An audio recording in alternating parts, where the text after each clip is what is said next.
सभी श्रोताओं को नमस्कार। यूरोप में महिलाओं की स्थिति को बताने वाली जो वीडियो सीरीज है उसका ये तीसरा और आखिरी वीडियो है। पिछले दोनों ही वीडियोस में मैंने आपको बताया कि बाइबल में जो स्टोरी ऑफ जेनेसिस है किस तरह उसे आधार बनाकर चर्च के पादरियों ने स्त्रियों के विषय में तमाम घिनौनी बातें प्रचारित की।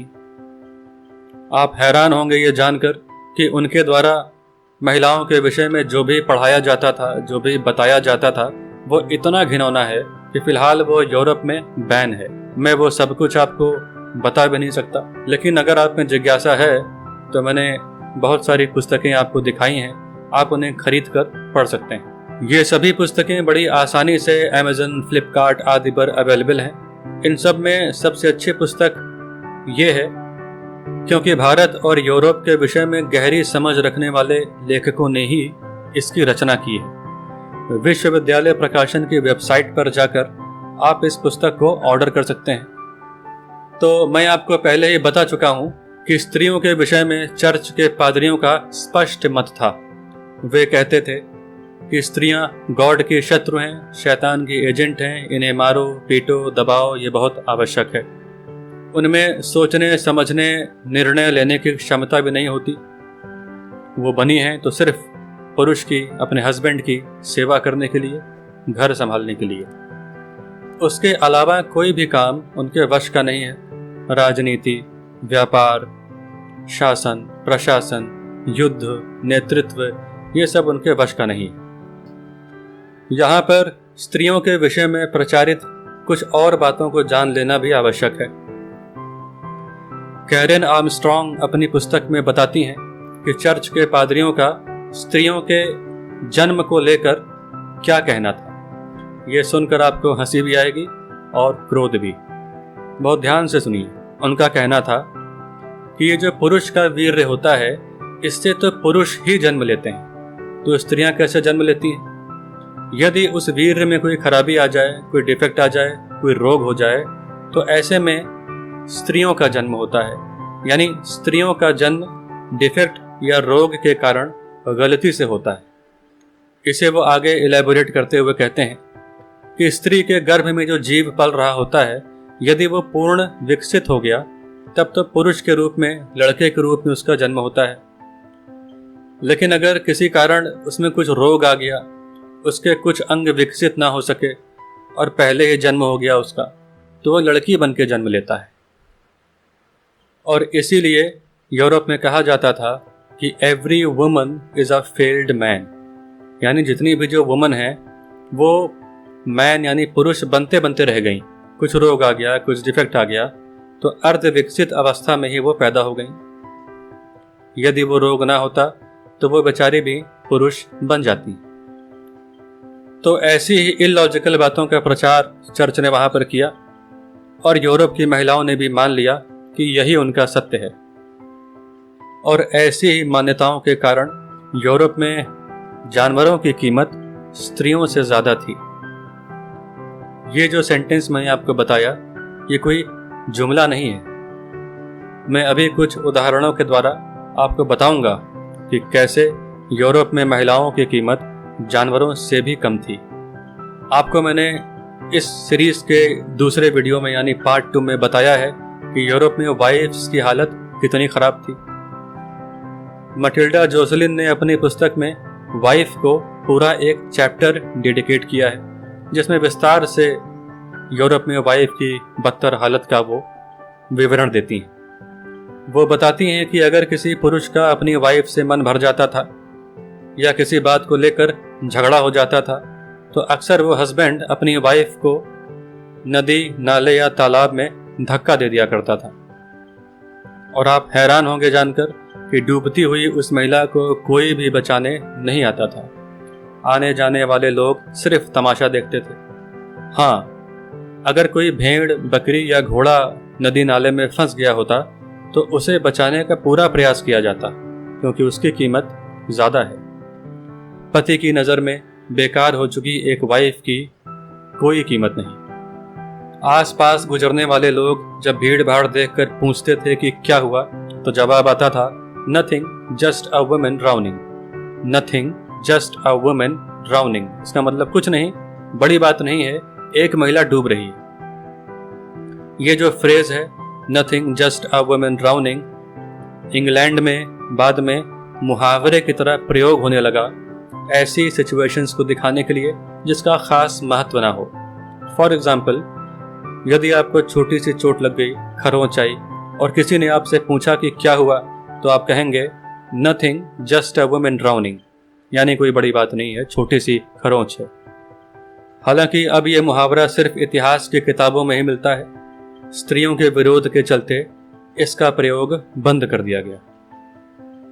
तो इस प्रकार महिलाओं के विषय में तरह तरह की बातें प्रचारित की गईं और महिलाओं ने मान लिया कि यही सत्य है। लेकिन धीरे धीरे समय ने करवट ली। यूरोप के लोग जब अन्य सभ्यताओं के संपर्क में आए तो उन्होंने देखा कि यूरोप को छोड़कर बाकी जगह तो महिलाएं सारे काम कर रही हैं। जिन कामों के बारे में चर्च कहता था कि ये तो महिलाओं के वश का नहीं है, वही काम अन्य सभ्यताओं में महिलाएं कुशलता पूर्वक कर रही हैं। उन्होंने देखा कि भारत में तो महिलाओं को ईश्वर का शत्रु नहीं बताया जाता, बल्कि वे तो ईश्वर का रूप हैं। तमाम देवताओं के साथ साथ देवियां भी समाज में प्रतिष्ठित हैं। ये देवियां शस्त्र धारण करती हैं, दुष्टों का वध करती हैं। जब इन्हें क्रोध आता है तो डर से देवता कांपने लगते हैं। इनके क्रोध को शांत कराना बड़ा मुश्किल है। और आपको पता ही है कि देवादिदेव महादेव भगवान शिव की छाती पर पांव रखकर ही ये शांत होती हैं। यूरोपियंस ने देखा कि भारत में महिलाएं विदुषियां हैं, वैद्य हैं, महारानियां बनकर शासन संभाल रही हैं, और तो और युद्ध विद्या में निपुण हैं। महाराज दशरथ जब देवताओं की सहायता के लिए युद्ध करने जाते हैं तो वह अपने साथ सहायता के लिए महारानी कैकेयी को लेकर जाते हैं। क्यों लेकर जाते हैं? क्योंकि उनको पता है कि पूरे राज्य में कैकेयी जैसा युद्ध कौशल किसी के पास नहीं है। और उनका यह निर्णय सही भी था, क्योंकि युद्ध के दौरान महारानी कैकेयी ने कई बार महाराज की जान बचाई, जिसके बदले में महाराज दशरथ ने उनसे वर मांगने को कहा था। आगे की कथा आपको पता ही है।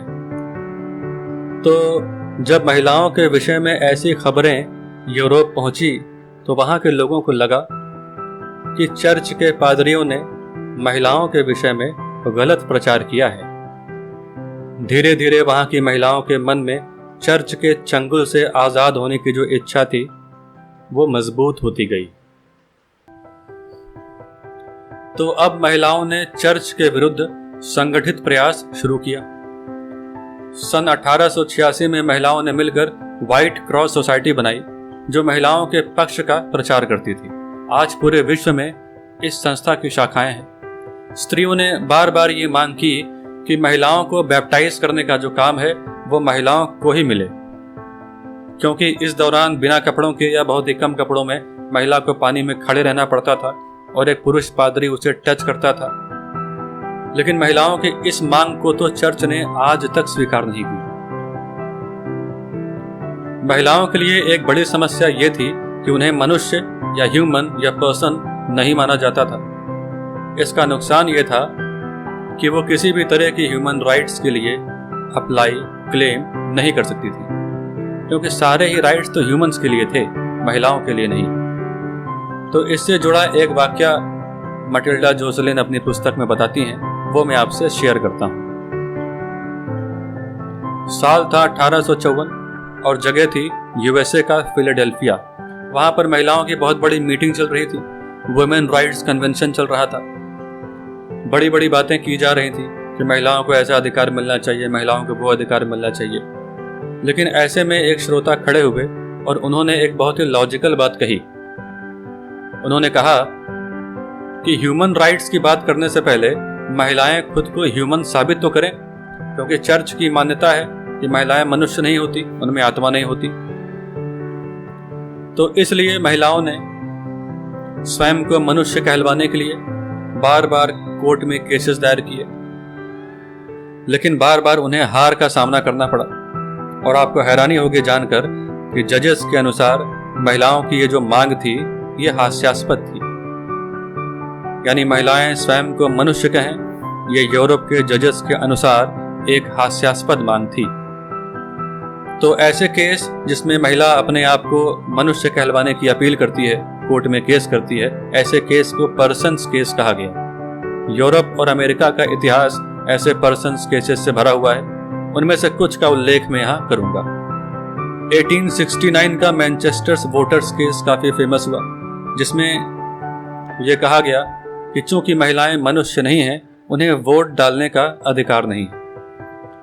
यहाँ मैं आपको बता दूं कि यूरोप में महिलाओं को वोट डालने का अधिकार नहीं था और पूरे यूरोप में उन्हें यह अधिकार मिलने में 1984 तक का समय लगा।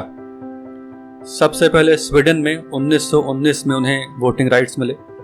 उसके बाद 1920 में यूएसए और चेकोस्लोवाकिया में उन्हें यह अधिकार मिला। फ्रांस और इटली में 1945 में उन्हें वोटिंग राइट्स मिले। स्विट्जरलैंड में 1971 और एक छोटा सा देश लिंकनस्टाइन, जहां 1984 में जाकर ही उन्हें वोटिंग राइट्स मिले। उसी प्रकार 1875 का एडिनबर्ग मेडिकल स्टूडेंट केस भी काफी फेमस हुआ, जिसमें कुछ महिलाओं को यूनिवर्सिटी से इसलिए निकाल दिया गया क्योंकि वो मनुष्य नहीं है, उन्हें शिक्षा का अधिकार नहीं है। ये केस 7 अगेंस्ट एडिनबर्ग नाम से भी फेमस हुआ क्योंकि इसमें 7 महिलाओं ने एडिनबर्ग यूनिवर्सिटी के अगेंस्ट केस किया था।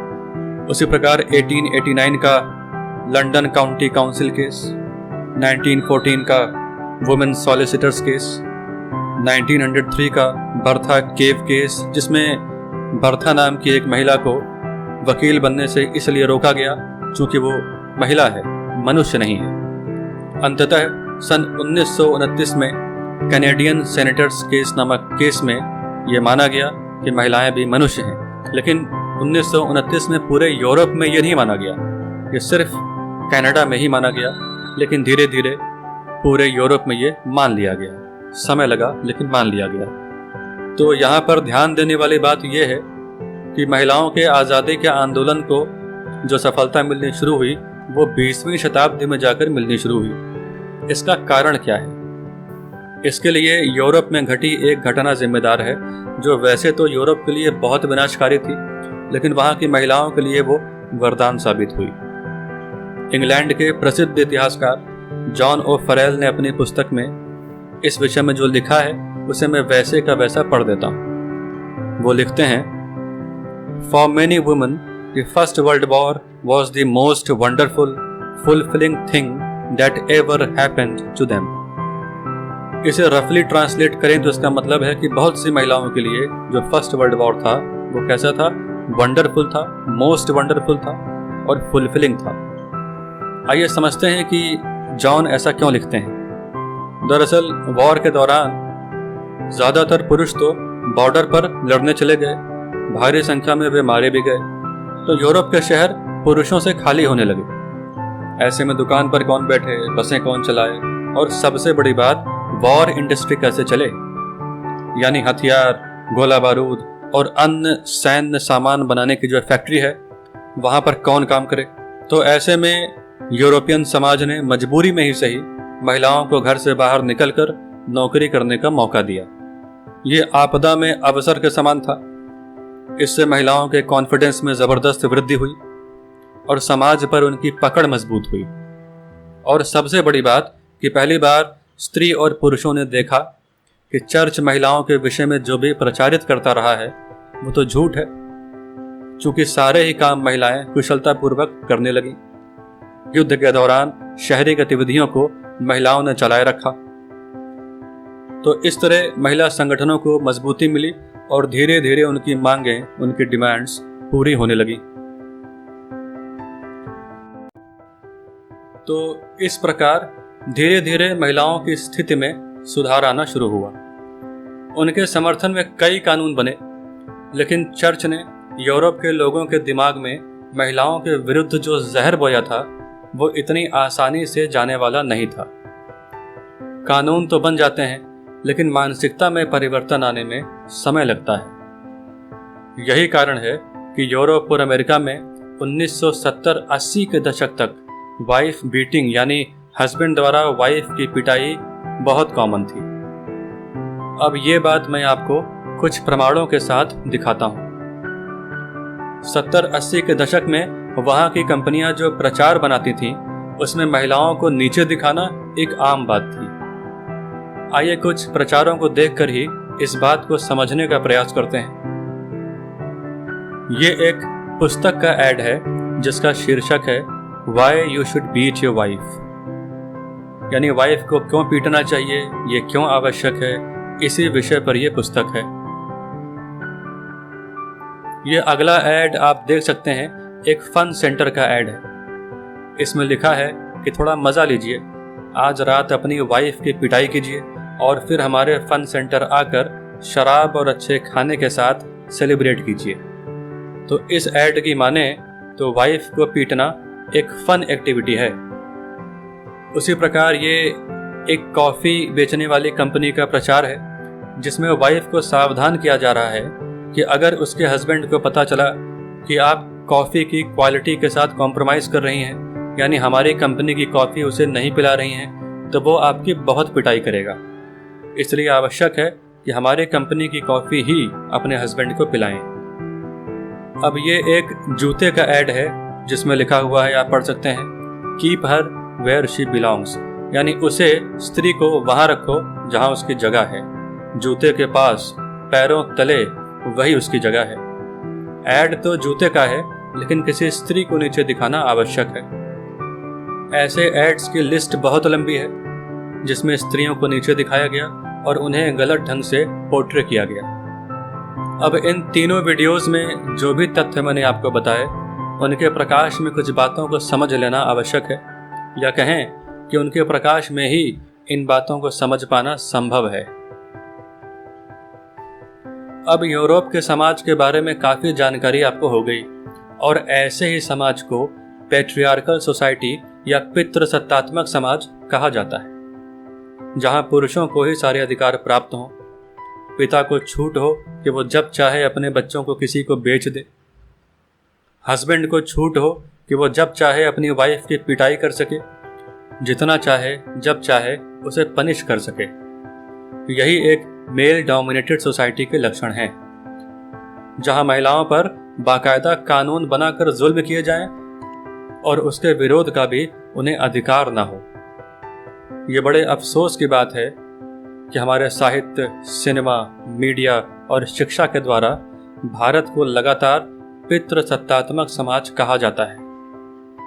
इन्हें पता भी है कि ये क्या कह रहे हैं। यहाँ मुझे कहना ही पड़ेगा कि विश्व में घटी घटनाओं से अनजान कुएं के मेढक इन महामूर्खों को पता ही नहीं कि पितृसत्ता होती क्या है। ये सरकारी शिक्षा द्वारा भारतीय समाज के बारे में जो घिनौनी बातें पढ़ाई जा रही हैं, ये गंभीर चिंता का विषय है। तो इस वीडियो में इतना ही। अगले वीडियो में एक नए विषय के साथ आपसे मुलाकात होगी। बहुत बहुत धन्यवाद।